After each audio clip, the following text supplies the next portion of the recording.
Welcome to That Park Place. You may wonder why we make such a big deal about covering all the news.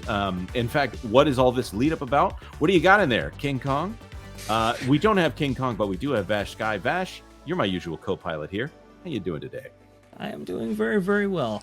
And, I just think about Universal maybe getting a cruise line and starting Jurassic Park now. Oh, you've just got my brain going right now, Jonas. Thank you. You know, that would be even more amazing if they had an animatronic dinosaur on that ride, and then it comes into, and it gets real dark, and you get on the boat, and you can't find anybody on the boat except for the dinosaur, which then goes and terrorizes and goes swimming in a pool. I love Last World as much as the next guy. But you know what we got to do? We got to get to all the news in entertainment, streaming, theme parks, and video games from our contributors, presenting all the news that should be fun. Number 1. Well, folks, there is an intriguing shift in the television strategy for Disney's flagship network, ABC. And of course, this is very telling because that is the crown jewel of Disney television, and it's going to start airing a streaming show. What's going on there, Disney? Is it more cost-shifting shenanigans like Chapek was doing? Well, hi folks, it's CC here for That Park Place with a story inspired by Hollywood Reporter's Rick Porter. So brace yourself, folks, as the critically acclaimed Hulu comedy show, Only Murders in the Building, is making a temporary move to ABC Network. That's right, the Arconia becomes ABC's hub for mystery and comedy as the first season of Only Murders in the Building takes center stage on Tuesday nights starting on January 2nd.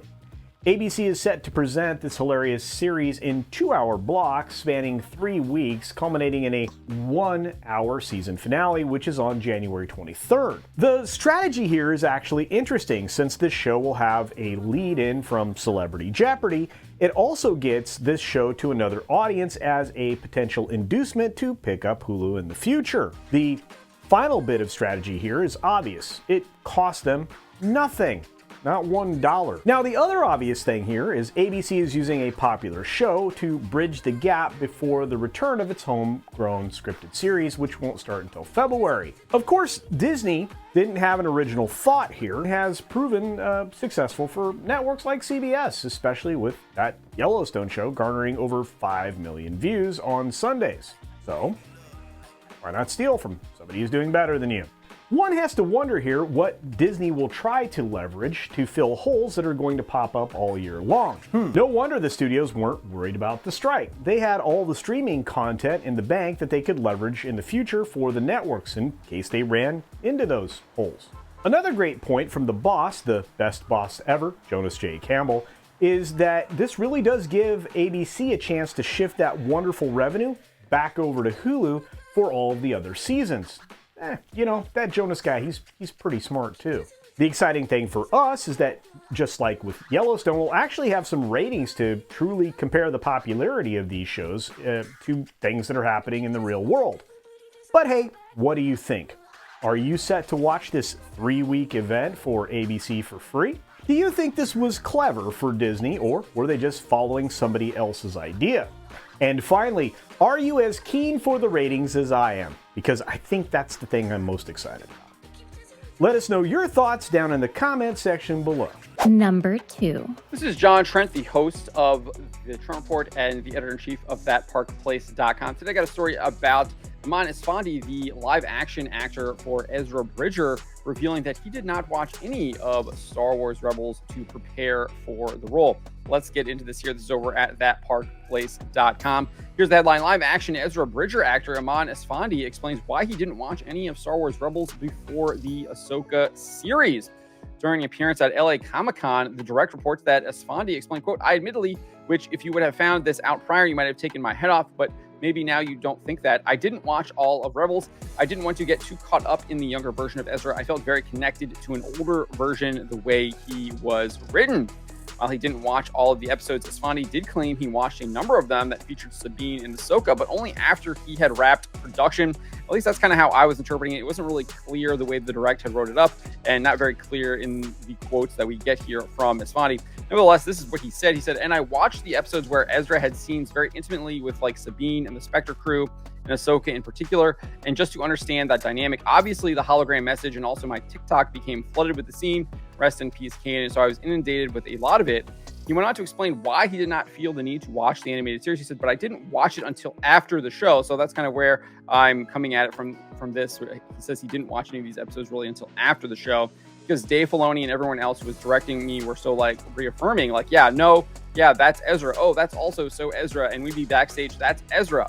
I was like, okay, so then I think we're good. Like, I'll watch it later. So I didn't actually do the immersion thing until all the way after shooting. And I think the fact that he did not do this is a detriment to the show. He probably should have watched the source material so he could understand the character. Sure, the character could have evolved in the time that he was, that gap that's missing between Star Wars Rebels and the Ahsoka show. But I think Ezra still would have had his core principles intact. From the show, the Rebel show, to Ahsoka. And I don't think Ahsoka actually did indeed capture that. Instead, he's kind of like fleeing. He doesn't really engage with Thrawn at all. He's just running around with a bunch of exiles that are hermit crabs rather than maybe conducting any kind of guerrilla raids or anything like that. So I think it was a disservice for him not to watch this stuff and understand what the character was all about. And maybe he could have chimed in and let them know that, hey, this is not who Ezra really is. This is what he needs to be doing, etc., and kind of get that story in there, get that say it. But let me know what you guys think of this. Number 3. Hello everybody in YouTube land, Tommy Tables here with a little bit of Squiddy news for you. Yes, I am talking about the new Squid Game reality show, Squid Game The Challenge, which is based on the Squid Game drama, which was a reality show in a drama. I'm feeling a little bit of Inception here right now. Squid Game The Challenge was a game based on the wildly successful Korean drama. It came out just this past week, and already it feels as though Korean television is no match for the litigious nature of the West.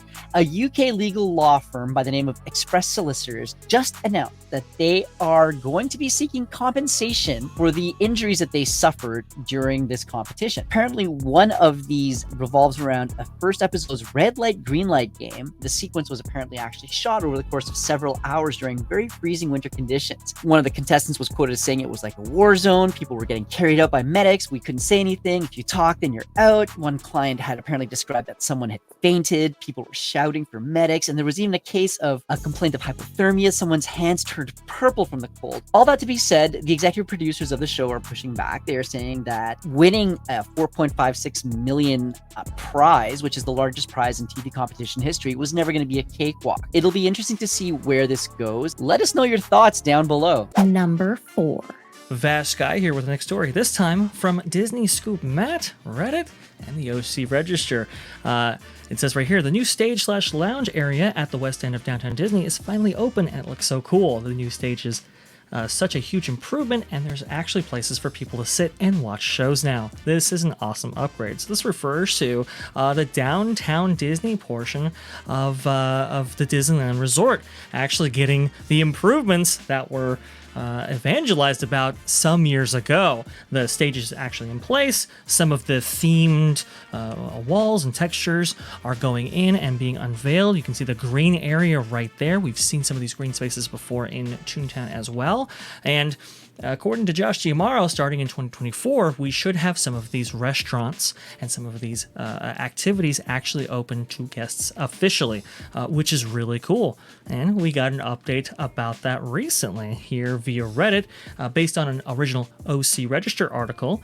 It says right here, a new $8 million food hall style concept offering Korean rice bowls, fried chicken sandwiches, and Caribbean-inspired coffee with a second-story outdoor bar will occupy a new 11,000 square feet building under construction at Downtown Disney.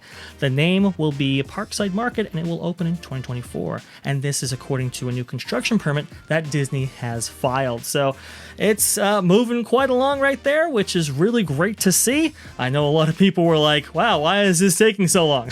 Well, apparently there were some supply issues, some lack of concrete. You know how these things go and have been going for the last couple of years now. But finally, we're starting to see progress on the Downtown Disney section. To give people a little bit of a history on this area, you'll know that originally this was going to be the site of their what is it, AAA hotel, fourth hotel project, and they started shutting down businesses like the AMC that was in this area, the nearby Rainforest Cafe, and the last ESPN zone that existed.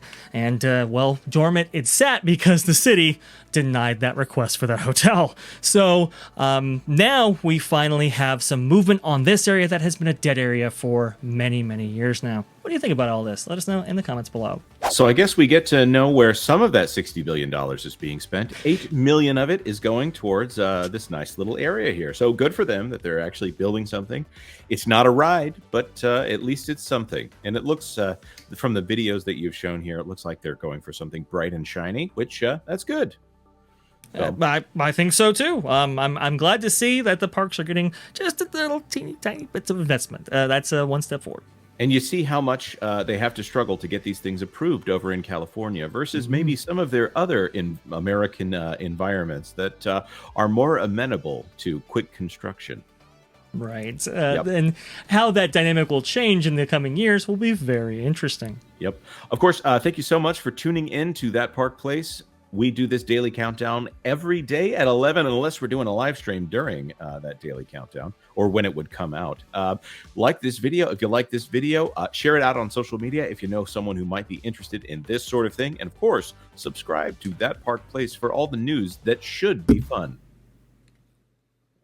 Sorry, that was my bad. I can't believe I did that. It's okay. We're leaving it in. Oh, you're leaving it in? I'm leaving it in.